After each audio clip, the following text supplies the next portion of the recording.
บุญเป็นเงาเฝ้าตามติดบุญเป็นมิตรในทุกที่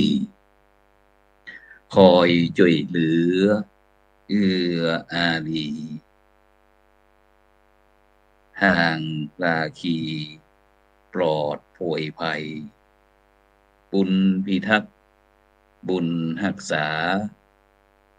บุญนำปาหมู่เฮาพบความสุขใสแม้นชีพรับดับล่วงไปบุญส่งสุขสวัสดีขอกล่าวคำว่าธรรมสวัสดีกับบรรดาท่านผู้ฟังแล้วก็ท่านผู้ชมทุกท่านที่กำลังติดตามช่องธรรมะเป็นทีมทีวีออนไลน์กลุ่มพระสงฆ์อุบาสกอุบาสิการ่วมกันเผยแผ่ธรรมะออนไลน์ไลฟ์สดทาง Facebook ทาง YouTube สถานีวิทยุ FM ขึ้น 104.50 เมกะเฮิรตซ์พร้อมดึงสถานีวิทยุคลื่นสีขาว8จังหวัดภาคเหนือซึ่งก็เป็นประจำทุกคืนวันเสาร์เวลาตั้งแต่ 20:00 นเป็นต้นไปก็จะพบกับรายการพระพุทธศาสนา4แผ่นดินซึ่งดำเนินรายการด้วยเก้ากับผมอาตมาภาพพระครูโสพลปริยัติคณะกรรมการโครงการหมู่บ้านรักษาศีล 5คนเหนือวัดพระสิงห์วรมหาวิหารซึ่งก็ได้นำนานาสาระธรรมะขององค์พระสัมมาสัมพุทธเจ้ามามาจามาเอิ้นมากล่าวกับคณาจารย์จ่องธรรมะเป็นทีของเขาซึ่งบรรดาท่านผู้ฟังท่านผู้ชมก็สามารถที่จะให้กำลังใจโดยการกดติดตามกดไลค์กดแชร์เพื่อเป็นธรรมทานยิ่งแชร์นักก็ได้บุญนักแชร์น้อยก็ได้บุญน้อยบ่แชร์ก็บ่ได้บุญเพราะฉะนั้นก็บรรดาท่านผู้ฟังท่านผู้ชมทั้งหลายก็สามารถที่จะร่วม สนับสนุนตั้งช่องธรรมะเป็นทีมของเขาทีวีออนไลน์ซึ่งก็ท่านผู้ฟังที่จะสนับสนุนตั้งการเผยแผ่ธรรมะก็สามารถที่จะร่วมบริจาคที่ตัวหนังสือวิ่งด้านล่างเด้อร่วมสนับสนุนการเผยแผ่ช่องธรรมะเป็นทีมทางธนาคารไทยพาณิชย์เลขที่บัญชีก่อน145244700-8ชื่อบัญชีก็พระมหาไทยธรรมกิจพระมหาชาญชัยพรหมประดิษฐ์แล้วก็พระอาจารย์จตุรงค์ชูศรีหรือว่าแห่งบัญชีหนึ่งก็เป็นธนาคารไทยพาณิชย์เช่นเดียวกันเลขที่บัญชีนั้นก็376-225-327-2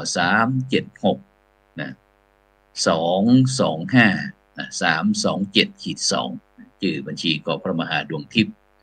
ปริยัติธารีซึ่งวันนี้นั้นก็คณาจารย์ของเขาก็คงจะติดศาสนกิจเดินทางไปร่วมกับมหาวิทยาลัยมหาจุฬาลงกรณราชวิทยาลัยเขตเชียงใหม่ซึ่งก็ได้มีโครงการที่จะไปสอนวิปัสสนากรรมฐานตามแนวสติปัฏฐาน4ที่พระเดชพระคุณหลวงปู่พระพรหมมงคลหลวงปู่ทองสิริมังคโลวัดพระธาตุสีจอมทองได้วางแนวหลักฐานไว้ซึ่งความจริงแล้วก็ผู้ดำเนินรายการก็เช่นเดียวกันแรกๆแล้วก็ท่านรองที่การบดีเปิ่นก็จะนิมนต์ไปเช่นเดียวกันแต่ก็เนื่องจากที่จะต้องติดกับโครงการหมู่บ้านรักษาศีล 5ก็เลยบ่ได้ไป ก็บอกว่ารอไปก่อนนะเพราะว่าแฮมรอออกพรรษารอออกพรรษาเพราะว่าช่วงเดือน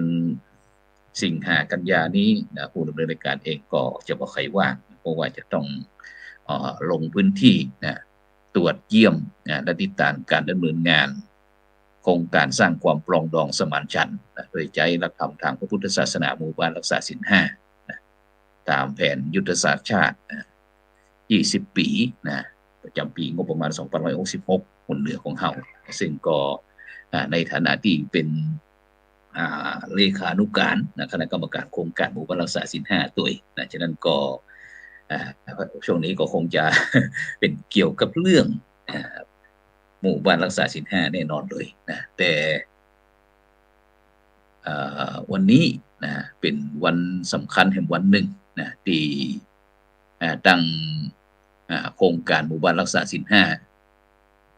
แห่งประเทศไทยนะก็ได้มีการทำบุญเนื่องชาติการ98 ปีนะเจ้าพระคุณสมเด็จพระมหาราชมังคลาจารย์ช่วงมหาวรปุญญมหาเถระนะพระมหาเถระผู้มีแต่ฮือนะพระมหาเถระผู้มีแต่ให้นะฉะนั้นก็บรรดาท่านผู้ฟังท่านผู้ชมก็ติดตามทางสถานีวิทยุ FM ก็อาจจะไม่ได้หันภาพเนาะ กับฟังเสียงก็ยังดีเนาะฉะนั้นก็วันนี้เพื่อที่ได้รำลึกนึกถึงพระเดชพระคุณเจ้าพระคุณนะครบชาตการ98 ปีนะซึ่งที่วัดปากน้ำภาษีเจริญกรุงเทพมหานครเปิ่นก็ได้มีการทำบุญซึ่งได้รับแจ้งข่าวจากพระเดชพระคุณหลวงพ่อพระพรหมเสนาบดีรองประธานอำนวยการหมู่บ้านรักษาศีลห้า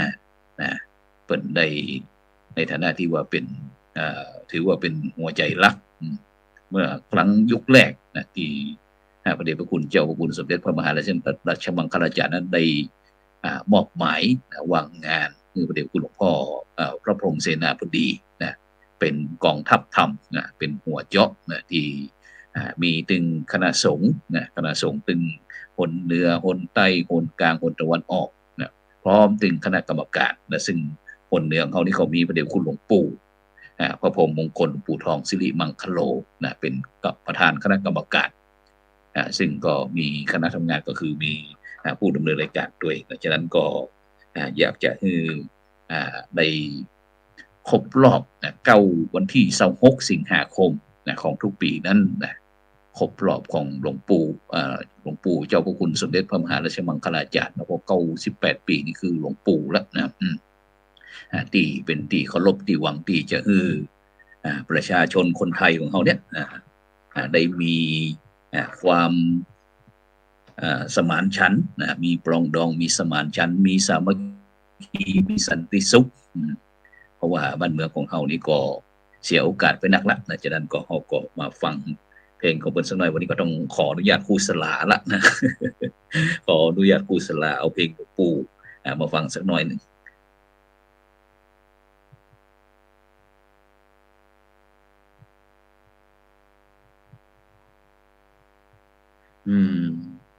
ซึ่งบรรดาท่านผู้ฟังท่านผู้ชมนะ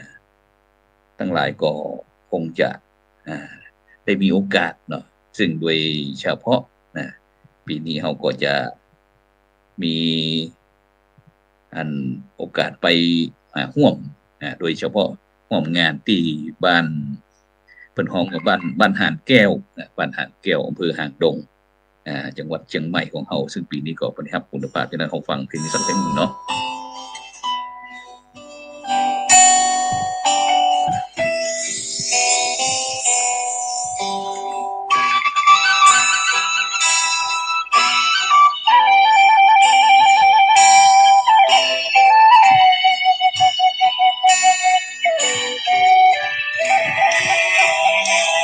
เสียงพานาที่ป่าตาลอยมาครั้งใดรำลึกถึงพระผู้ให้แห่งวัดปากน้ำสมเด็จชู หมู่บ้านรักษาศีลห้ากับภาระกู้ใจใหญ่หลวงเจ้าประคุณสมเด็จช่วงพาขับเคลื่อนเพื่อสังคมไทยทุ่มเทกายใจหนักแค่ไหนไม่เคยรอรีนำส่งเคลื่อนเท้าเต็มที่ชีพยังมีงานต้องไปได้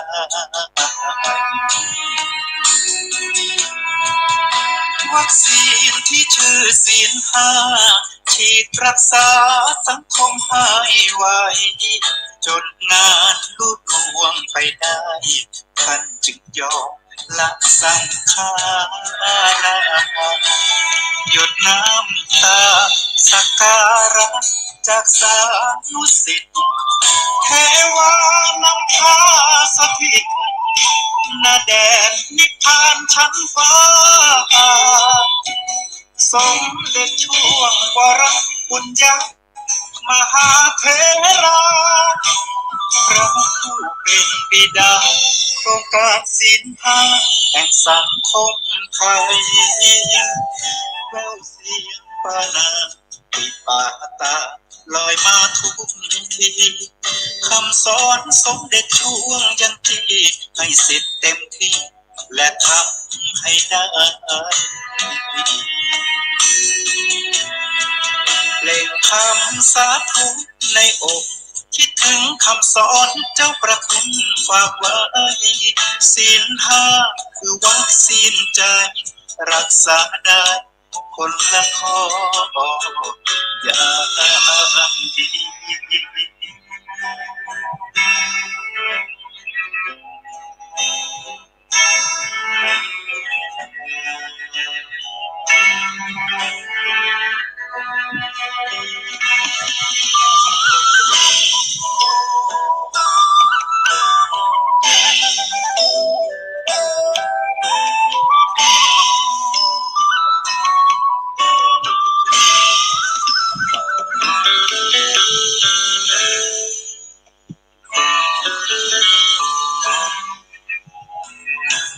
หยดน้ำตาสักการะจากสาธุสิทธิ์เทวานำพาสถิตณแดนนิพพานชั้นฟ้าสมเด็จช่วงวรปุญญมหาเถราพระผู้เป็นบิดาโครงการศีลห้าแห่งสังคมไทยแววเสียงปานาติปาตาลอยมาทุกทีคำสอนสมเด็จช่วงยังทีให้เสร็จเต็มที่และทำให้ได้เล่งคำสาธุในอกคิดถึงคำสอนเจ้าประคุณฝากไว้ศีลห้าคือวัคซีนใจรักษาได้คนละข้อ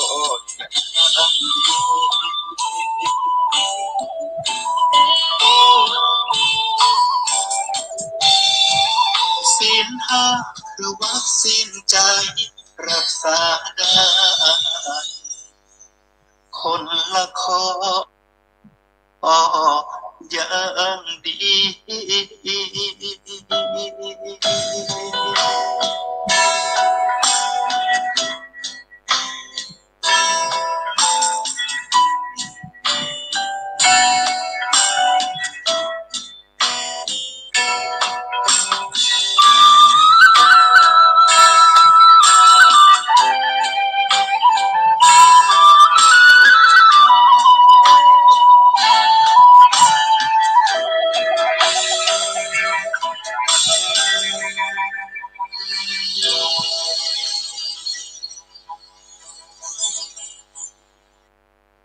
ซึ่งก็ต้องขอบคุณอนุโมทนากับคุณครูสราคุณวุฒิซึ่งถือว่าเป็นศิลปินแห่งชาติเป็นครูเพลงที่ได้ถอดจิตถอดใจมาแต่งเพลง แด่สมเด็จช่วงด้วยดวงใจสิ่งที่ว่าเป็นเพลงที่สะท้อนบทบาทหน้าที่ในความเมตตาของพระเดชพระคุณเจ้าพระคุณสมเด็จพระมหาราชมังคลาจารย์ช่วงวรปุญญมหาเถระอดีตผู้อำนวยการโครงการประธานอำนวยการโครงการวันรักษาศีล5แห่งประเทศไทยซึ่งเป็นผู้ที่ได้ทำหน้าที่ของพระสงฆ์อย่างดีที่สุดในยุคตามสมัยฉะนั้นก็วันนี้ผู้ดำเนินการเองก็ได้มีโอกาสสนองงานของเปิ้ลก็เลยนึกถึงเพราะว่าวันนี้ได้หันนั่นพระเดชคุณหลวงป่อพระพรหมเสนาบดีซึ่งถือว่าเป็นทหารเอกของหลวงป่อเจ้าคุณสมเด็จที่ได้รับความไว้วางใจคือเป็นกองทัพธรรมได้นำโครงการอุปรักษาศีล5นี้ไปช่วยสังคมไทยของเราได้กลับมาแบบสันติสุขโดยเฉพาะในช่วงครบรอบ98 ปี98 ปีที่เปิ่นได้มรณภาพเนาะเมื่อว่าที่ผ่านมาซึ่งก็ยังตั้งบำเพ็ญบุญบำเพ็ญกุศลอยู่ฉะนั้นก็อยากจะให้บรรดาท่านผู้ฟังท่านผู้ชมได้รำลึกนึกถึงคุณงามความดีที่พระเดชพระคุณเจ้าพระคุณสมเด็จพระมหาราชมังคลาจารย์ช่วงวรมหาปุญญมหาเถระเป็นได้ครั้งหนึ่งในชีวิตที่เกิดมาเป็นสังฆะเพื่อสังคมแต่สิ่งที่เขานึกถึงตั้งภาคเหนือของเขาแล้วเขาก็จะหันว่าอย่างที่นักบุญแห่งล้านนาไทยครูบาเจ้าศรีวิชัยถือว่าเป็นพระต้นแบบของนักพัฒนาซึ่งถ้าไปขึ้นมาตั้ง ภาคเหนือของเขาแล้วเขาก็จะหันจะหูจะหันก็จะรำลึกนึกถึงเวลาผ่านไปตั้งดอยติกาขึ้นผ่านไปดอยสุเทพกาเขาก็จะหันมาที่วัดประสิงห์นิกาเขาก็ รำลึกนึกถึงคุณเมตตาที่ท่านทั้งหลายเหล่านั้นได้เสียสละได้มุ่งมั่นในการสร้างคุณงามความดีซึ่งก็เปิดห้องว่าการบำเพ็ญบารมีธรรมโดยเฉพาะกว่าที่องค์พระสัมมาสัมพุทธเจ้าจะได้เกิดมาเป็นเจ้าชายสิทธัตถะแล้วก็ออกบวชสำเร็จเป็นอนุตตรสัมมาสัมพุทธเจ้านั้นใช้เวลาเปิดห้องว่าการบำเพ็ญคุณงามความดีสร้างสมบารมีแบบพระโพธิสัตว์ฉะนั้นหมู่เฮาก็เช่นเดียวกันบางจากก็ประสบผลสำเร็จบางจากบางครั้งก็ต้องไปจดใจกรรมอย่างต่างๆซึ่งก็ถือว่าทางพุทธศาสนาเขาบอกว่ากรรมุนาวัตติโลโกซึ่งกรรมนั้นแน่นอนละใครก็อยากที่จะทำกรรมดีและอยากจะเจอที่ความดีความสุขต่างๆนั่นแต่บางครั้งอย่างที่คนเมืองเขาบอกว่ากายกัมมังวจีกัมมังมโนกัมมังสันกิจจะอสันกิจจะโทสังสปันโตสังขมันตุโนโนเนี่ยบอกว่าจะพิษการกระทำผ่านด้วยกายวาจาใจต่างๆเนี่ยซึ่งพระเดชพระคุณหลวงปู่พระพรหมมงคลหลวงปู่ทองสิริมังคโลเป็นคนเน้นว่าการดำเนินชีวิตจะต้องละเอียดเพราะฉะนั้นเนี่ยบรรดาท่านผู้ฟังทั้งหลายสิ่งตอนนี้ช่วงนี้ขอโครงการเนื่องจากที่ตั้งคณาจารย์ตั้งช่องธรรมะเป็นทีมเขาเดินทาง เดินทางไปยังเมืองยองออกไปเยี่ยมเยียนคณะสัตยาญาติโยมด้วยการนำโครงการวิปัสสนากรรมฐานวิปัสสนากรรมฐานการปฏิบัติธรรมเนี่ยไปคณะสัตยาญาติโยมที่บ่เคยมีโอกาสที่แถวที่นับถือพุทธศาสนาได้ก็หาพระสังฆเจ้าได้ยากที่จะได้ไปสั่งไปสอนฉะนั้นก็ตั้งคณะสงฆ์จากมหาวิทยาลัยมหาจุฬาลงกรณราชวิทยาลัยเขตเชียงใหม่ซึ่งพร้อมตั้งคณะเพิ่นก็ได้ไปเผยแพร่ไปได้เดินทางไปสัก 2-3 วันนี้ก็ซึ่งแรกๆนั้นก็อย่างที่ได้ฟังว่า ผู้ดำเนินรายการเองก็จะเดินตามไม่เหมือนกันนะแต่ก็เลยบ่ได้ไปเลยบ่ได้ไปเพราะฉะนั้นก็วันนี้ก็เลยต้องมารับหน้าที่ฉายเดี่ยวนะวันมองโชว์วันมองโชว์ฉะนั้นก็บรรดาท่านผู้ฟังท่านผู้ชมก็ส่งข้อความมาด้วยนะคือกำลังใจกับผู้จัดเองวันนี้ก็ตึงทุกสิ่งทุกอย่างนะทุกสิ่งทุกอย่างแต่สิ่งก็เป้าหมายสูงสุดก็คือบำบัดทุกข์บำรุงสุขซึ่งโดยเฉพาะปีนี้นั่นก็อย่างที่งานที่จะเข้ามานี้ก็วันพรุ่งนี้กันง่ายๆวันพรุ่งนี้ก่อนวันพรุ่งนี้ก็เป็นวันอาทิตย์นะที่27สิงหาคมปีพุทธศักราช2566ซึ่งทางสำนักงานวัฒนธรรมจังหวัดเชียงใหม่ร่วมกับคณะสงฆ์จังหวัดเชียงใหม่นั้นก็องค์การบริหารส่วนจังหวัดเชียงใหม่ด้วยเนาะก็เพิ่นก็จะได้จัดงานโครงการพุทธศาสตร์สัมพันธ์พุทธศาสตร์สัมพันธ์ซึ่งก็เป็นการเอานักเรียนจากศูนย์ศึกษาพระพุทธศาสนาวันอาทิตย์ทั่วจังหวัดเชียงใหม่นั้นมาร่วมกันมาร่วมในการที่จะทำกิจกรรมเกี่ยวกับเรื่องการแข่งขันตอบปัญหาธรรมะการประกวดสวดมนต์หมู่สรรเสริญพระรัตนตรัยทำนองสารพันยะแล้วก็การบรรยายธรรมการประกวดก้าวสุนทรพจน์ซึ่งก็มีถึง2ระดับเช่นเดียวกันซึ่งก็จะใจที่สถานที่เปิดพิธีเปิดก็จะที่อาคารเรียนวิสุทธ์โรงเรียนธรรมราชศึกษาวัดประสิงห์บรมหาวิหารจากนั้นก็จะแยกมาที่อาคาร5ชั้นอาคารพระธรรมสิทธาจารย์5ชั้นที่เขากำลังไลฟ์สดอยู่นี่แหละจะเป็นสถานที่จำวัดของพระครูโสพลปริยัติผู้ดำเนินรายการเองซึ่งก็ถูกเซลตลอดว่าท่านอาจารย์นี่ร่ำรวยขนาดเพราะว่ารวยบ่รวยพอถูกอยู่วันตึงอาคาร5ชั้นนี่นะซึ่งวันนี้ก็มีคุณครูยากศนเพิ่นบอกว่าบริหารหน้าพระอาจารย์เมินละเพราะว่าต้องออกงานก็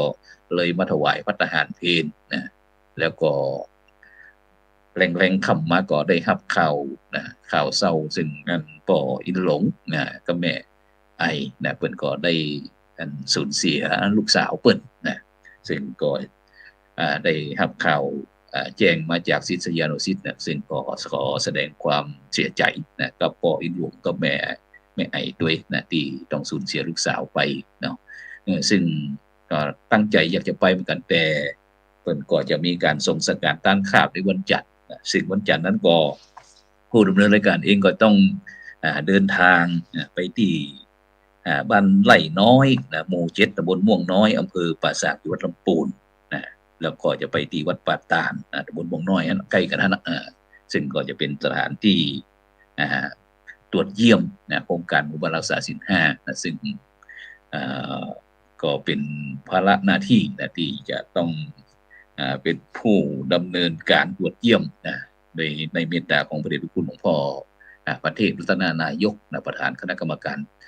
ขับเคลื่อนตรวจเยี่ยมโครงการหมู่บ้านรักษาศีล5พร้อมเป็นคณะกรรมการนี่ก็เป็นที่จังหวัดลำพูนจังหวัดลำพูน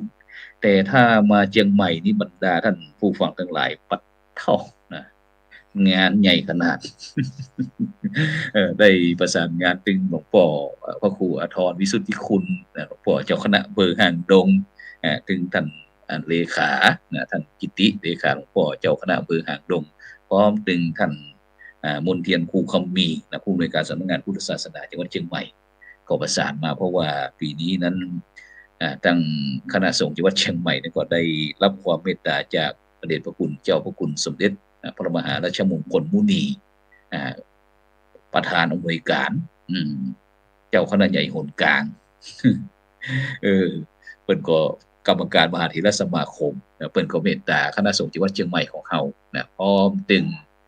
พระเดชพระคุณหลวงพ่อพระพรหมเสนาบดีรองประธานอำนวยการพระเดชพระคุณหลวงพ่อพระธรรมวชิรานุวัตรนี่ก็หลวงตาแย้มจากวัดไร่ขิงประธานกรรมการบริหารกลางโครงการหมู่บ้านรักษาศีล ของเฮานะพร้อมถึงคณะกรรมการตึงโหนกลางด้วยนะพร้อมถึงคณะกรรมการส่วนกลางด้วยก็จะเข้ามาเยี่ยมนะที่บ้านหาดแก้วที่วัดขันแก้วบ้านหาดแก้วตำบลหาดแก้วอำเภอหางดงจังหวัดเชียงใหม่ในวันที่29นะ29นี่เป็นวันอังคารนะวันที่29กัน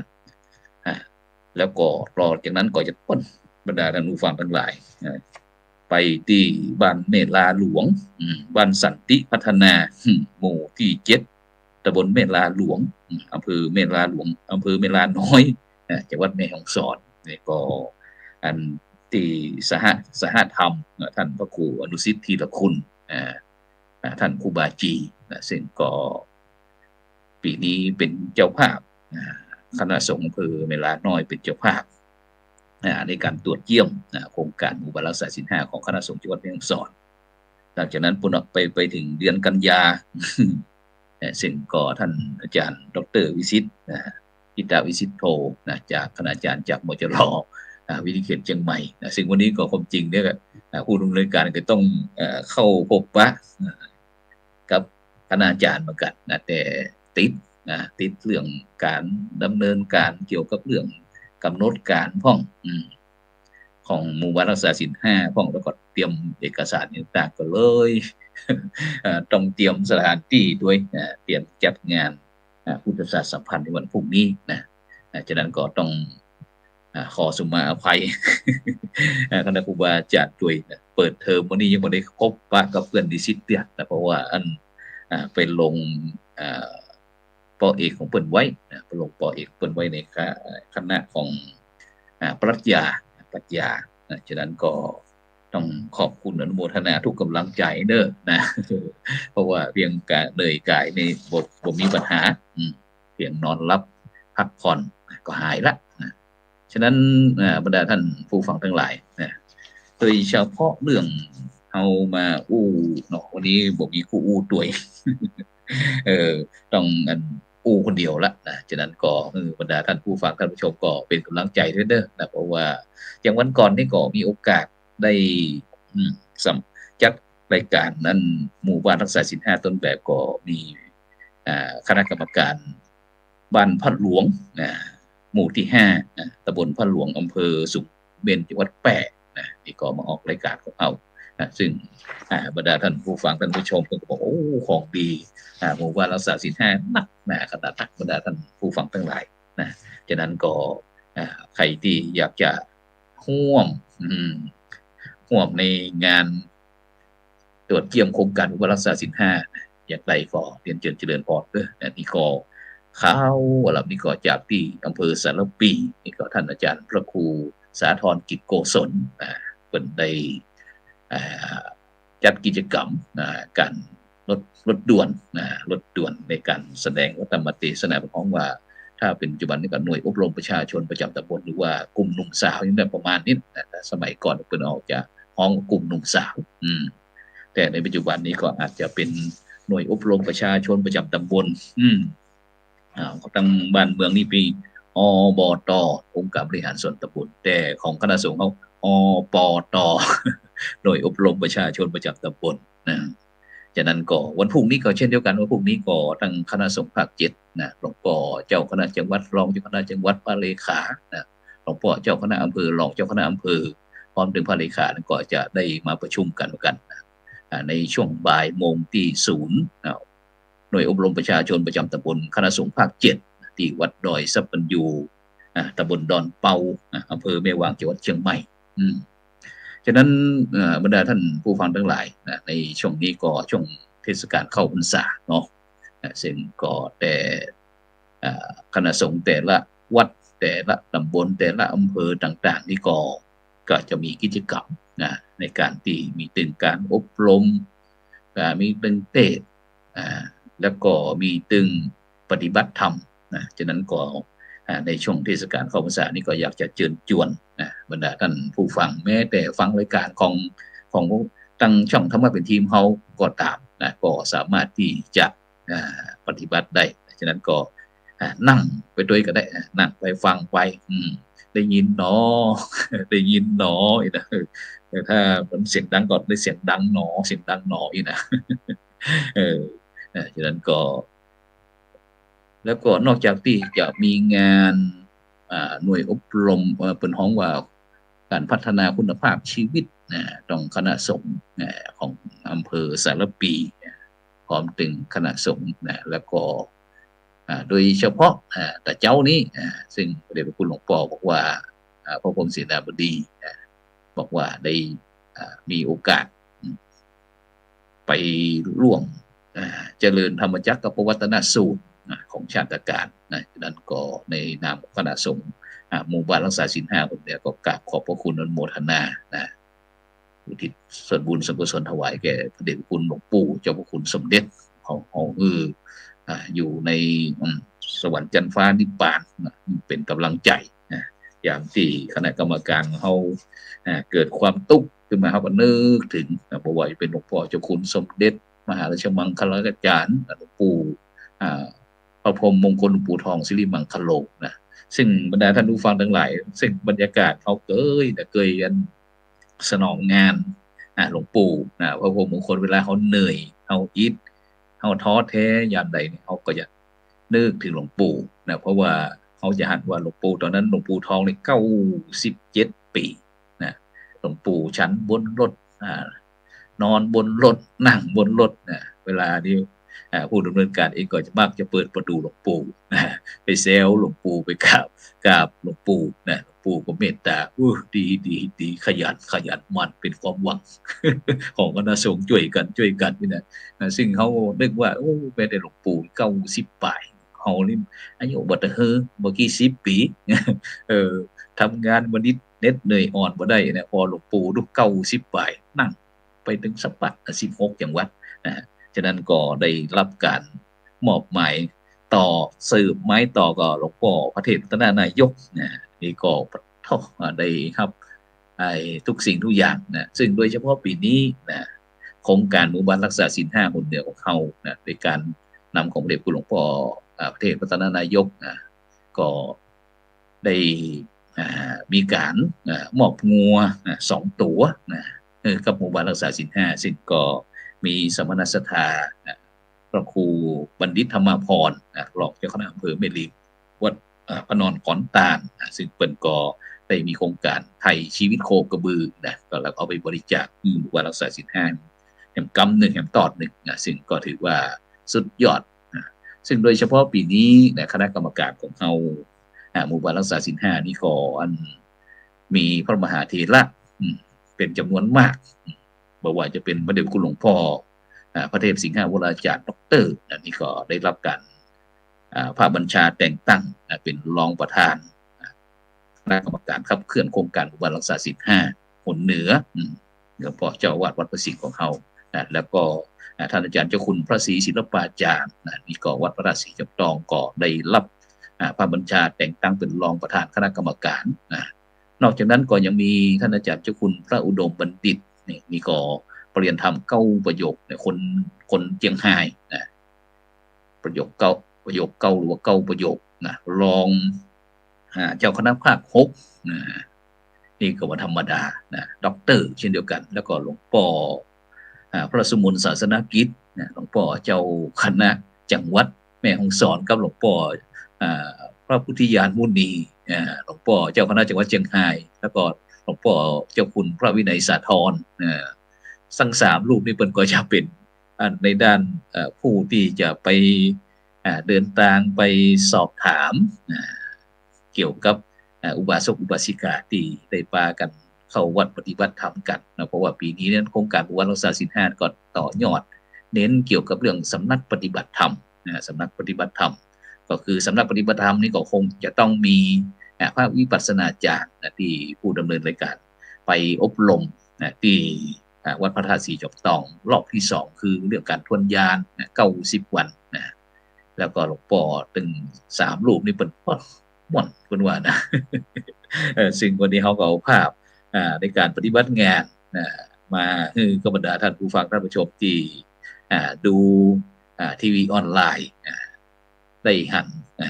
พร้อมกับมีเสียงภาคบรรยายของผู้ดำเนินการเองส่วนผู้ฟังที่ฟังติดตามตั้ง FM ขึ้นว่า 4.50 เมกะเฮิรตซ์หรือว่า ต่างสถานียุคคลื่นสีขาว8จังหวัดภาคเหนือก็ฟังเสียงก็เอาละเนาะเออหรือว่าถ้ามีมือถือก็อันลองเข้าไปตีอันเฟซทำเป็นทีมเฟซ IDTO ทำเป็นทีมสากลนี่เขาก็ดูได้นะหรือว่าถ้ามีไลน์ของนี้ก็เพราะว่าเขาก็จะเป็นทั้ง YouTube ทั้ง Facebook นะซึ่งก็มีพี่น้องคณะสัตยาญาติโยมต่างๆนะซึ่งวันนี้ก็บอกว่าจะเป็นคุณโยมพี่แดงพี่แดงประคองนี่ก็ติดตามรายการของเราผู้ยากศนพลพัฒน์แล้วก็ย่าหญิงพร้อมทั้งคุณโยมสุวรรณมีสมในวันนี้บอกการมาสการพระอาจารย์โดยความเคารพยิ่งกราบสาธุสาธุวันนี้อันรูปเดียววันนี้รูปเดียวศิลปินเดียววันมองโชว์เพราะว่าท่านอาจารย์พระมหาดวงทิพย์ก็อยู่ตามชายแดนไกลปืนเที่ยงสักน้อยขึ้นบ่ใครดีแล้วก็อันท่านอาจารย์มหาวรเชษฐ์นี่ก็คงเพราะว่าอยู่เมืองยองก็คงจะนำคณะของเราไปตามสถานที่ที่จัดการฝึกอบรมวิปัสสนาหรือว่าการเจริญจิตภาวนาฉะนั้นก็ต้องขอบคุณอนุโมทนากับทุกท่านด้วยเพราะฉะนั้นบรรดาท่านผู้ฟังทั้งหลายก่อนที่โครงการหมู่บ้านรักษาศีลห้าที่มันจะเกิดขึ้นเนี่ยนะเนื่องจากที่เกิดการวิกฤตเกิดการวิกฤตของบ้านของเมืองของเราโดยเฉพาะเรื่องความคิดหันที่ทุกผู้ทุกคนก็แตกต่างคนต่างคิดซึ่งโดยเฉพาะซึ่งโดยเฉพาะเรื่องรักศีลห้าโดยเฉพาะศีลห้าเนี่ยเพิ่นก็ได้มีการตั้งคณะกรรมการขับเคลื่อนศีลห้ารูปแบบกิจกรรมตัวชี้วัดเกณฑ์การประเมินต่างๆโดยที่จะมุ่งเน้นส่งเสริมมันจัดกิจกรรม3ด้านคือกิจกรรมเกี่ยวกับเรื่องการส่งเสริมรักษาศีลห้ากิจกรรมส่งเสริมวิถีวัฒนธรรมเชิงพุทธแล้วก็กิจกรรมส่งเสริมการบูรณาการกิจการพุทธศาสนาการพัฒนาสังคมแล้วก็เครือข่ายในพื้นที่อย่างที่จะมีตึงโรงเรียนตึงโรงพยาบาลที่ว่าสถานีอนามัยแล้วนะพร้อมตึงทหารตำรวจป่อค้าข้าราชการต่างๆโดยเฉพาะปีนี้นั้นก็มีการทำ MOU กับกระทรวงมหาดไทยซึ่งมีท่านสุทธิพงษ์จงเจริญหรือว่าปลัดเก่งที่เฮารู้จักกันนั่นนะเปิ้นก็พร้อมดึงกระทรวงปลัดกลาโหมปลัดกระทรวงสาธารณสุขก็พากันเข้ามาร่วมงานโครงการวันรักษาศีลห้าซึ่งโดยเฉพาะเนี่ยบรรดาท่านผู้ฟังทั้งหลายการอยู่ร่วมกันในสังคมเนี่ยจะต้องมีหลักการพื้นฐานของการอยู่ร่วมกันเพราะฉะนั้นศีลเนี่ยศีลนี่ก็จะเป็นหลักประกันการบอกคนห้องว่าประกันชีวิตเพราะว่าการปัจจุบันในห้องก็จะหันว่าในสังคมของส่วนมากก็จะเป็นการละเมิดศีลก็คือการละเมิดต่อหลักการอยู่ร่วมกันของสังคมบอกว่าจะเป็นเรื่องการเบียดเบียนตนเองหรือว่าเบียดเบียนคนอื่นให้เดือดร้อนฉะนั้นเนี่ยบรรดาท่านผู้ฟังทั้งหลายคนที่มีศีลมีธรรมผู้ที่รักษาศีลเนี่ยย่อมมีหลักประกันความมั่นคงของชีวิตซึ่งเมื่อเฮาบ่เบียดเบียนไผบ่เบียดตนเองบ่เบียดเบียนให้คนอื่นเดือดร้อนบ่มีการเบียดเบียนบ่ฆ่าบ่ทำร้ายบ่ลักบ่ขโมยก็ย่อมชื่อว่าได้รักษาชีวิตทรัพย์สินครอบครัวความมีสัจจะมีมิตรภาพมีสติปัญญาของตนเองนอกจากนี้บรรดาท่านผู้ฟังทั้งหลายหลักศีลห้านี่ก็ยังเป็นหลักที่ เป็นห้องว่าลักมนุษยธรรมบุคคลผู้ที่รักษาศีลย่อมจะทำให้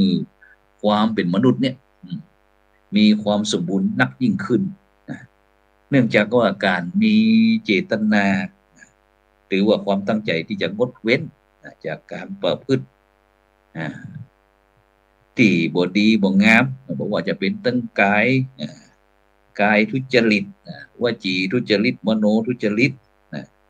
แล้วก็เป็นเจตนาแห่งความสำรวมเพื่อปิดกั้นทางความชั่วความบ่ดีแล้วก็เพื่อส่งเสริมการอยู่ร่วมกันของคนในสังคม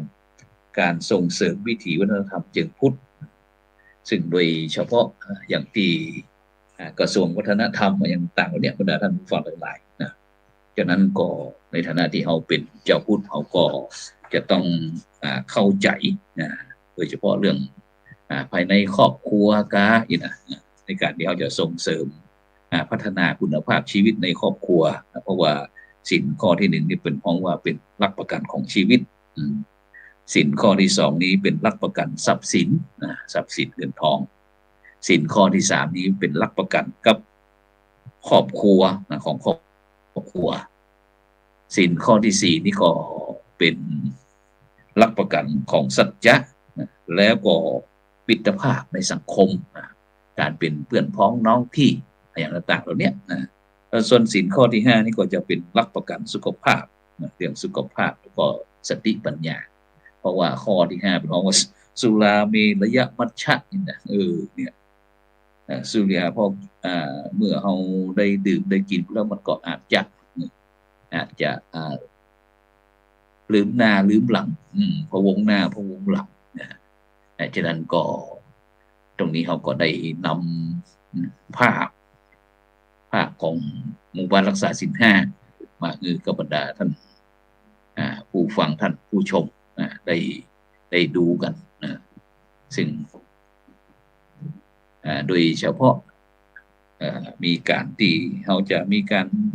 เสริมเติมเต็มกันสอบถามกันอย่างที่ท่านอาจารย์เจ้าคุณสิทธิวชิรานุกุลหรือว่าท่านอาจารย์มหานิกรซึ่งก็ได้รับมอบหมายจากพระเดชคุณหลวงพ่อประเทศรัตนนายกคือเป็นผู้ที่เป็นคณะกรรมการตัดสินซึ่งโดยเฉพาะในประเด็นนั้นมีการประเมินดูบรรดาท่านผู้ฟังทั้งหลายมีประเมินเป็นโครงการไปซึ่งหลายท่านหลายคนว่าเปิดไปเนี่ยจะได้ไปมีเกณฑ์อย่างจะได้หมู่บ้านรักษาศีลห้านี่นะรักษาศีลห้านี่บางคนนี่ก็บอกหูนะว่าเปิดประเมินจะได้ฉะนั้นก็โดยเฉพาะเรื่องการประเมินนี่เปิดก็จะดูแลตั้งแต่ขั้นข้อมูลพื้นฐานของหมู่บ้านว่าหมู่บ้านเนี่ยมีประชากรต่อฮือเป็นพ่อชายต่อฮือเป็นแม่หญิงต่อฮือมีพ่อหลวงชื่ออันยังมีวัดก่อมีวัดประจำหมู่บ้านก่อเจ้าวาดชื่อยังนอกจากนั้นเพิ่นก็ยังจะสอบถามว่ามีโครงการอย่างพ้องที่ทำในหมู่บ้านบอกว่าจะเป็นโครงการหมู่บ้านยั่งยืนหมู่บ้านสีขาวหมู่บ้านเจาะสะอาดกับหมู่บ้านเศรษฐกิจพอเพียงกันนี่นะแล้วก็พ้นเป็นห้องว่าโครงการหมู่บ้านนวัดวิถีนี่แหละที่ซึ่งก็เป็นการนั้นพัฒนาหมู่บ้านนั้นไปตามเกณฑ์ประเมินนี่ก็แล้วก็เพิ่นก็จะถามว่าตั้งภายในหมู่บ้านเนี่ยมันมีสินค้าโอท็อปก่ออีนะได้รับรางวัลอะไรอย่างพ้องชนี้เป็นต้นเนี่ยบรรดาท่านผู้ฟังทั้งหลายนี่ก็10คะแนน10คะแนนแล้วก็หมวดที่2คนพ้องว่ากิจกรรมส่งเสริมการรักษาศีลห้าของหมู่บ้านตามหลักเบญจศีลเบญจธรรมซึ่งบรรดาท่านผู้ฟังท่านผู้ชมก็มันจะได้เบญจศีลเบญจธรรมนี่นะอาจจะมาถามบอกนะฉะนั้นก็ถ้ามีลูกหลานๆลองถามลูกนะเพราะว่าละอ่อนในปัจจุบันนี้ส่วนมากนี่ถ้าเรียนโรงเรียนตั้งแต่ประถมประถม4ประถม5ประถม6นี่ส่วนมากนี่ก็จะได้มีโอกาสเรียนบนสอบธรรมศึกษาเด็กบนห้องว่านะแต่เด็กละอ่อนถ้าต่างเรียนนี่บนห้องว่าสอบธรรมศึกษาแล้วก็ถ้า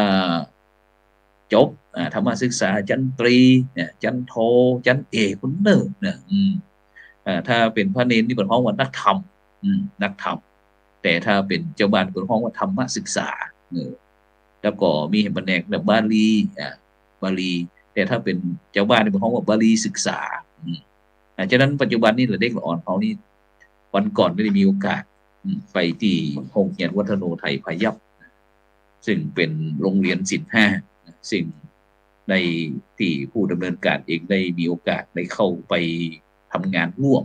กับโรงเรียนวัฒโนไทยพยัพแล้วก็เป็นคณะกรรมการสถานศึกษาด้วยเนี่ยเนาะแล้วก็ได้มีโอกาสเปิดสนามสอบตั้งแต่ปี2543นะจนถึงปัจจุบันเนี่ยบรรดาท่านผู้ฟังทั้งหลายซึ่งวันพรุ่งนี้มันก็จะมาร่วมนะเพราะว่าอย่างมาร่วมงานพุทธศาสตร์สัมพันธ์ด้วยในนามของศูนย์ศึกษาพระพุทธศาสนาวันอาทิตย์ในวัดพระศรีวรมหาวิหารซึ่งวันพรุ่งนี้ใครว่างๆที่อยู่รอบวัดพระศรีวรมหาวิหารหรือว่าอยู่อำเภอใกล้เคียงมาเรื่องพรุ่งนี้นะวันนี้ท่านพระครูสังฆรักษ์อำนาจบอกว่าเตรียมเข้ากล่อง อาหารกล่องเพราะว่าจะมีนักเรียนประมาณสัก300นักเรียนที่ต่อรับมานี่นะซึ่งพรุ่งนี้เขาก็จะจวนบอกคุณครูจากโรงเรียนเทศบาลวัดหมื่นเงินกล่องตัวเทศบาลอนุบาลเชียงใหม่ตัวมาร่วมกันนี่นะโรงเรียนเทพบดินทร์พ่องนี่นะแล้วก็โรงเรียนยุพราชวัฒโนหอพระโอ้ยหนักหนาพาปานแต่ปีนี้ก็เลยเพราะว่าอย่างศูนย์ศึกษาพุทธศาสนาวันอาทิตย์เนี่ยหลายคนก็สอบถามว่าท่านพระอาจารย์เมื่อไรจะเปิดเพราะว่าศูนย์พุทธศาสนาวันอาทิตย์นอกจากที่จะเรียนทำตามวัยแล้วเพราะว่าจะเป็นธรรมศึกษาชั้นตรีชั้นโทชั้นเอกแล้วเขาก็ยังเปิดภาษาพิเศษเพราะว่าจะเป็นภาษาจีนภาษาญี่ปุ่นภาษาอังกฤษภาษาล้านนาภาษาฝรั่งเศสก็มีในบรรดาท่านฟังก่อนนี่นะนอกจากนั้นก็ยังมีสล้อซอซึ่งดนตรีพื้นเมืองอย่างต่างๆเนี่ยมาบรรดาเด็กละอ่อนได้ฟังฉะนั้นก็ปีนี้ก็คงจะเริ่มละนะเพราะว่าเขาโดนโควิดกันนำมา4 ปีนะ4 ปีนะก็เลยซบเซาเงียบเหงาไปน้อยหนึ่งนะฉะนั้นก็ตั้งวัฒนธรรมจังหวัดเชียงใหม่ร่วมกับคณะสงฆ์จังหวัดเชียงใหม่ก็เลยได้จัดงานอุ่นเครื่องไว้ก่อนนะปีปลายปีคงจะได้มีโอกาสเปิดนะฉะนั้นก็วันพรุ่งนี้มีการตอบปัญหาธรรมะบรรยายธรรมกล่าวสุนทรพจน์แล้วก็อย่างนี้สวดมนต์หมู่ทำนองสารพันญาติเนาะฉะนั้นก็บรรดาท่านผู้ฟังท่านผู้ชมก็มาเด้อมาเป็นกำลังใจและเด็กละอ่อนซึ่งวันพรุ่งนี้ก็มาเกือบทุกอำเภอบรรดาท่านผู้ฟังทั้งหลายตอนเช้าก็เวลา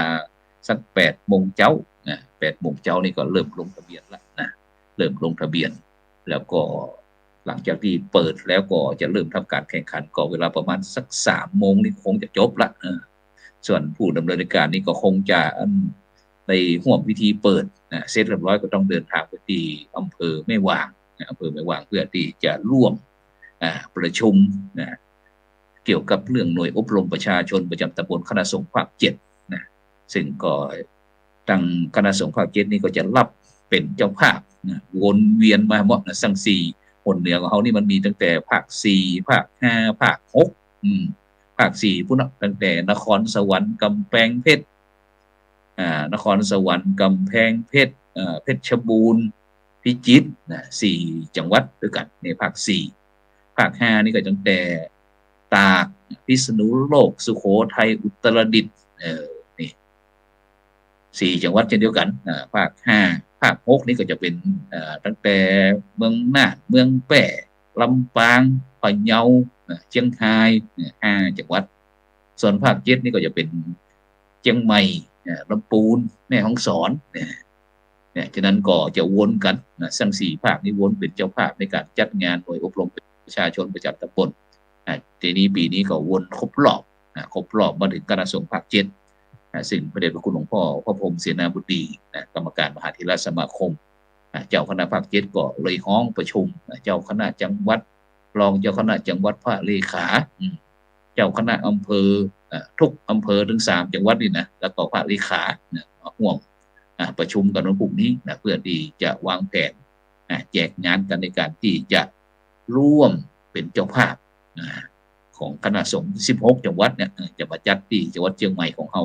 ที่วัดแต่สถานที่ยังบ่แน่นอนเตี้ยยังบ่แน่นอนเตี้ยฉะนั้นก็รู้สึกว่างานใหญ่ๆทั้งนั้นเออซึ่งการทำงานนี่ก็เช่นเดียวกันบรรดาท่านผู้ฟังทั้งหลายก็มีความสุขท่านหลายคนก็ถามผู้ดำเนินการว่าทำงานบ่ทุกข์ผ่องกายนะอย่างมันคิดโลกใจทำงานนี่นะบางคนก็บอกว่าโอ้งานเพิ่นบ่เคยนี่น่าจะมีสตังค์นักอยู่ทุกวันนะงานงานงานนักสตังค์นี่มันมีน้อยบ่ใครตกฮือนะเพราะว่าทุเจ้านี่หลวงพ่อพระเทพวิสุทธิคุณกุศลคันธวโรเพิ่นก็เคยบอกแล้วบอกผู้ดำเนินการเองบอกว่าเงินเดือนของทุเจ้านี่ก็คือเข้าก้นบาทนั่นแหละเพิ่นว่านะซึ่งผู้ดำเนินการเองก็จำหลวงพ่อคำสั่งสอนของหลวงพ่อไว้นะเพิ่นบอกว่ามีก็ฉันนะไม่มีก็เฉยนะหมดกังวลเป็นเลยนะซึ่งสิ่งเหล่านี้บรรดาท่านผู้ฟังหลายซึ่งถ้าเราได้มีโอกาสได้อยู่ใกล้ชิดกับภูมิปัญญาถือว่าเป็นภูมิปัญญาที่มีความสำคัญอย่างยิ่งนะบุคลากรเหล่านี้นะซึ่งเขาได้ซึมซับจากรุ่นต่อรุ่นนะเหมือนกับเขาอยู่กับพ่อกับแม่อยู่กับพ่อกับแม่พ่อแม่ก็มักจะสั่งสอนเขาอยู่กับครูบาอาจารย์ก็สั่งเพิ่นก็สอนซึ่งถ้าบุคคลใดที่มีความอดทนอดกลั้นได้รับฟังแล้วก็ไปพินิจพิจารณาหาเหตุหาผลแล้วก็เอาไปประพฤติปฏิบัติจะนี้ก็ย่อมได้ประโยชน์แน่นอนเพราะว่าพ่อแม่หรือว่าครูบาอาจารย์นี่บ่มีวันที่จะเกลียดรังเกียจเดียดฉันหรือว่าบ่ชอบบ่พอใจบ่ฮักบ่โหอย่างต่างๆนี่เป็นไปบ่ได้นะครูบาอาจารย์เป็นพ่อเป็นแม่แน่นอนละนะมักจะฮักลูกนะซึ่งสมัยก่อนเมื่อโยมแม่ยังอยู่ในปัดเท่านะถ้าผู้ดำเนินรายการกลับไปที่จังหวัดแปร่บ่ใดเนี่ยโยมแม่ก็จะมักจะถามฉันเข้าหรือยังนะมีเอาเข้าไปหุงก็เอานั้นเอานี้คนละหมากหลักไม้ห่อไปใส่ตู้เย็นไว้นะด้วยความห่วงลูกบ่าวทั้งที่ลูกบ่าวนั้นมีลูกศิษย์ลูกหาเต็มบ้านเต็มเมืองเนี่ยฉะนั้นลูกเนี่ยกุลบุตรกุลธิดาเนี่ยบ่มีวันที่จะเติบโตหรือว่าใหญ่ในสายตาของโยมพ่อโยมแม่ฉะนั้นก็ถ้าคนรุ่นใหม่ของเราเนี่ยได้มีโอกาสศึกษาเรียนรู้นะแล้วก็ถ้าเมื่อถึงวัยที่เขาเหมือนกับเปิดนะเหมือนกับแต่ก่อนนี่เขาบอกได้ยินคนเฒ่าแก่บอกว่านอนบ่หลับตื่นตี 3 ตี 4นี่นะเหมือนกับที่บรรดาท่านผู้ฟังท่านผู้ชมที่รับฟังรายการเขานี่นะบางคนก็ปัดเท่าอย่างที่ท่านอาจารย์จ้องFM คลื่น 104.50 เมกะเฮิรตซ์วัดไฟหินของเขาหรือว่าคลื่นตั้งท่านอาจารย์พระครูอภิวัฒนวิกรมอาจารย์บรรยงนี่นะศรัทธาญาติโยมก็ต้องนอนรอฟังนี่นะวันใดจะแจ้งสักเตื้อนี่นะไอ้เขาบอกว่าคนเฒ่าคนแก่นี่บ่นอนกันใกล้นะแต่ร่างกายคนเขาเนี่ยบรรดาท่านผู้ฟังทั้งหลายนะเมื่อวัยบางคนก็อาจจะสัก5 ชั่วโมง6 ชั่วโมงในร่างกายนี่ต้องการที่จะพักผ่อนเนี่ยนะสัก5-6 ชั่วโมงแต่บางคนก็ถ้าเป็นละเด็กละอ่อนคนหนุ่มคนสาวนี่คนนอนก็มันถึงเป็น10-20 ชั่วโมงมันก็นอนได้โดยเฉพาะปัจจุบันนี่นะเวลานอนก็ไม่ยอมนอนเวลาตื่นก็ไม่ยอมตื่นนี่นะเวลากลางคืนเปิ้นนอนหลับแต่คนรุ่นใหม่เนี่ยกลางคืนนี่ตื่นกลางวันนอนหลับกลางวันนอนหลับแต่ถ้าคนรุ่นเก่านี่กลางวันทำงานกลางคืนพักผ่อนชนี้เป็นต้นฉะนั้นโลกมันหมุนเวียนเปลี่ยนไปวิวัฒนาการเปลี่ยนแปลงฉะนั้นก็ในค่ำคืนวันนี้ก็ได้นำนานาสาระหลายเรื่องหลายอันมามาฮือกับบรรดาท่านผู้ฟังท่านผู้ชมได้รับฟังกันนะโดยเฉพาะเกี่ยวกับเรื่องโครงการหมู่บ้านรักษาศีล 5เพราะว่าวันนี้ก็โดยเฉพาะเรื่องศีล 5เนี่ยบรรดาท่านผู้ฟังทั้งหลายพี่น้องพุทธศาสนิกชนบอกว่าจะเป็นตึงชาวไทยต่างประเทศบอกว่าจะเป็นจีนเป็นเวียดนามเป็นฝรั่งมั่งค่าเป็นลาวเป็นเขมรนะเป็นสิงคโปร์ฮ่องกงอย่างต่างๆเนี่ยเปิ้นก็รับศีล 5เหมือนกับเขาเนี่ยบรรดาท่านผู้ฟังทั้งหลายนะเพราะว่าศีล 5นี่ถือว่าเป็นหลักประกันชีวิตของพี่น้องชาวพุทธของเฮานะก็คือตั้งแต่ปาณาติปาตาอทินนาไปถึงสุราเมรยะเนี่ยถ้าบุคคลใดท่านใดสามารถที่จะน้อมนำไปประพฤติปฏิบัติในการดำเนินชีวิตของตนเองก็แน่นอนละ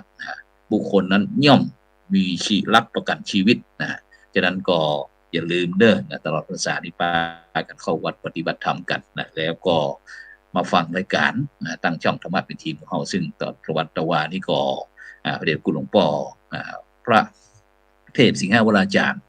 ดรรองเจ้าคณะจังหวัดเชียงใหม่เพิ่นก็บอกว่าเดี๋ยวจะคณะสงฆ์ฝ่ายเผยแพร่เนี่ยเพิ่นอันได้มีการเผยแพร่ตั้งธรรมะออนไลน์นี่ตัวเองนะซึ่งตอนนี้ก็ใกล้จะคลอดละนะฉะนั้นก็บรรดาท่านฟังท่านผู้ชมก็เตรียมตัวติดตามเด้อนะฉะนั้นก็สำหรับในค่ำคืนวันนี้ก็เวลาหมดเวลานะจำเป็นนะที่จะต้องนำรายการพระพุทธศาสนา4แผ่นดินจากบรรดาท่านผู้ฟังไปก่อนขอบคุณอนุโมทนากับข้อความ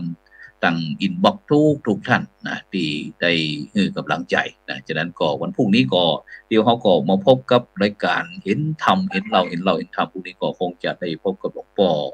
พระมหาจิตการอภิปุญโญนะหลวงพ่อเจ้าคณะอำเภอปูซางนะก็คงจะมาร่วมสนทนาธรรมแลกเปลี่ยนนำนานาสาระธรรมะมาเป็นกำลังใจกับบรรดาท่านผู้ฟังนะฉะนั้นก็ในค่ำคืนนี้ก็เวลาหมดเวลาเสร็จแล้วนะจะเป็นนาทีจะต้องนำรายการจากบรรดาท่านผู้ฟังไปก่อนรับฝันดีนะมีเงินใจนะไร้โลภะพยาธิบ่เจ็บบ่จนรับไว้ทุกคนสำหรับในค่ำคืนนี้ขอกล่าวคำว่าสาธุ